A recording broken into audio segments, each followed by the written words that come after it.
Сәлеметсіңдер ме оқушылар?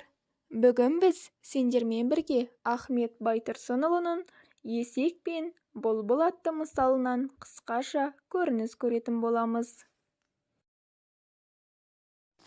Бір күні есек орманда келе жатып талдың басында ән айтып тұрған бұлбұлды көреді.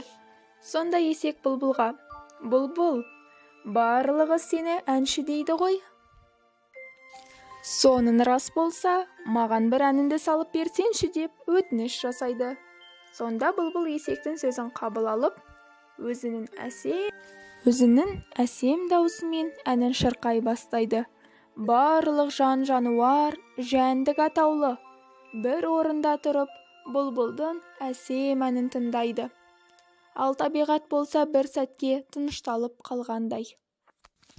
Бұлбұл әнін шырқап біткенде есек тұрып: «Бұлбұл, менің қораз досымнан тағы біраз ән үйренгенінде, бұдан да жақсы айтар ма едің?» деп бұлбұлға сын айтады.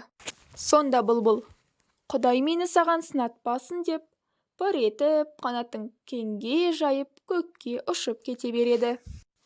Балалар, сонда біз бұл мысалдан қандай ой түйеміз? Яғни балалар, есектің өз бойында еш өнер жоқ. Ал басқаның бойындағы талантты, өнерді көрсе, оны мақтаудың орнына тек сынға алады. Бұл қаншалықты дұрыс? Ал біз оны жақсы қасиетке жатқыза аламыз ба? Есектің бұл әрекеті жалпы дұрыс па? Қалай ойлайсыңдар балалар?